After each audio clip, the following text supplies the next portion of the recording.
On August 3, 1914, the July crisis crossed a line that Europe could not easily uncross. Germany declared war on France after demanding that French mobilization and alliance pressure stop. The words moved through official channels, but their force reached far beyond chancelleries. In streets, railway stations, telegraph offices, barracks, markets, churches, and family kitchens, people began to understand that the crisis after Sarajevo was no longer only diplomatic pressure. It had become public action. War was entering timetables, uniforms, train platforms, and the lives of millions. The background was a month of fear and calculation. Austria-Hungary had moved against Serbia after the assassination of Archduke Franz Ferdinand. Russia claimed a role as protector of Slavic interests and began mobilizing. Germany feared that if Russia mobilized first, Germany would lose the advantage built into its war plans. France was tied to Russia and now faced Germany directly. Britain watched Belgium, sea power, and the continental balance. Contemporary accounts and surviving diplomatic records show leaders using the language of necessity, while historians still debate how much room for delay remained. Every government spoke about defense, honor, security, and necessity, yet each defensive claim made another state feel trapped. The system turned caution into acceleration. In Berlin, crowds gathered beneath flags in summer light. Some cheered the Kaiser and sang because they believed war would be short, righteous, and cleansing. Photographs from August 1914 can look almost festive. Men in hats, women in long dresses, soldiers moving through public squares, faces lifted toward balconies and notices. That surface confidence matters because it shows one of the tragedy's first illusions. Many civilians saw mobilization as a moment of national unity. They could not yet see the mud, artillery, gas, hunger, grief, and mass graves that would define the war's reality.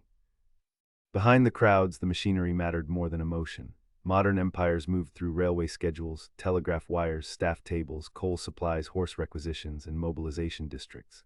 A delay of hours could seem dangerous to planners who believed that the first weeks would decide survival. That belief gave paperwork and timetables terrifying power. Once trains were assigned and reservists called, slowing down looked like vulnerability. Diplomacy still existed, but it was competing with systems designed to move faster than conversation. Russia's mobilization made the crisis physical. Soldiers reported, families waited at stations, and steam locomotives became symbols of a world being pulled toward battle.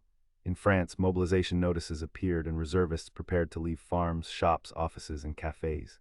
In Belgium, neutrality was not an abstraction. It was a legal shield threatened by military geography. In Britain, leaders debated obligations while crowds read news outside offices and newspaper boards. Even across the Atlantic, markets and immigrant communities felt the shock because finance, shipping, cable traffic, and family ties made the crisis global before the war became global. The tragedy of August 3rd is that no single crowd, telegram, or speech explains it alone.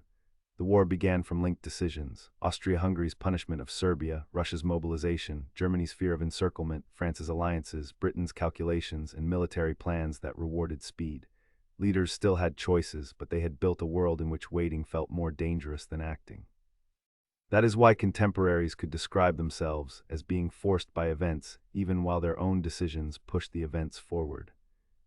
By the end of the day, Europe had moved closer to a general war that would consume millions of lives, break empires, reshape borders, and leave political wounds that lasted for generations.